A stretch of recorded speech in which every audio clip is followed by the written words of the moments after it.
Men qarang Jonibek aka 100 yil oldin, qariyb 1924-yil mana shu Katakdek masjidda shuncha vaqtdan beri kichkina masjidda o'qib keldinglar jamoa. Shu kichkinagina mana 7 ga 10 hajmi, shu ichida 70 o'rinlik masjidimiz bor edi. Shunda shu paytgacha o'qib keldik. Endi Sovet davrida buni yopib tashlab, paxta skalat qilib qo'ygan, kolxozda skalati bo'lgan. Keyin mana oxirgi paytlarda namozxonlar ko'payib, tashqarida yomg'irlarda, qorlarda o'qishga to'g'ri keldi. Shu qiynalib yurdik 5-6 yildan beri. Xudoga shukr, mana yangi masjidni ham boshladik. Alloh shuhrat bersin. Ilohim Alloh o'zining uyini qurishda o'zi yordam beradi. Mana shu bizning muxlislarga sabab chiqib qo'yadi. Biz Zominga kelganmiz. Zominda Turkman qishlog'ida mana Jonibek akam shu masjidning imomi. Xudo xolasa mana aytayotgandek kichkina 100 yillik ana nima deydi, Katak degan joyda namoz o'qilgan qishloq ahliga bitta masjid ekan. Katta joy. Mana shu atroflarda masjid yo'q boshqa. Mana shu masjid qurilishda ozgina qarzga botib qolgan ekan. Mana tom yopishda ustalarga 40 million, yerda tahoratxonani qilishga 45 million, mana to'q ishlariga, elektrichествоga 35 million, xullas hisoblasak ko'p. Ishchilarning oyligini berishimiz kerak, material olishimiz kerak. Buni davom ettirishimiz kerak. Kelasi yil Ramazonda taroveh namozidan, hayit namozidan o'qishni niyat qilib turibmiz.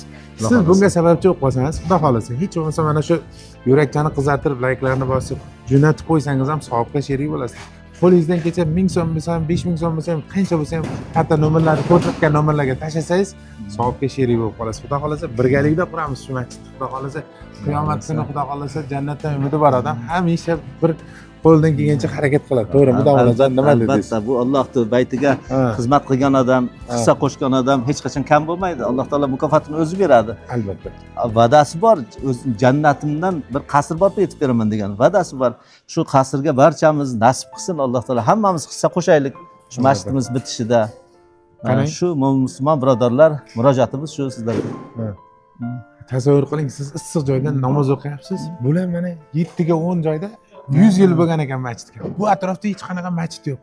Juma namozida o'qishga ozgina sharoit yaratib bersangiz, issiqqina joyda o'tirishda harakat qilsak, mana shu qishloqda ham Turkman qishlog'ida, Zominda bir masjid qurildi deb eslab, esingizdan chiqib ketsa ham qiyomatda ajrini borib turadi-da. Sadaqa jariyada misol. Albatta, sadaqa jariya bu. Albatta. Bu asrlar mobaynida orqasidan savob borib turadigan amalda endi sadaqa jariya. Ana bo'lmasam tezroq shoshilamiz. Mana shuni istoriyalarga qo'yib tashlaylar, tarqatib tashlaylar.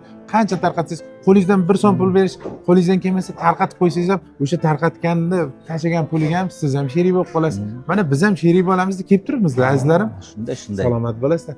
Videoga befarq bo'lmaysizlar degan umiddamiz.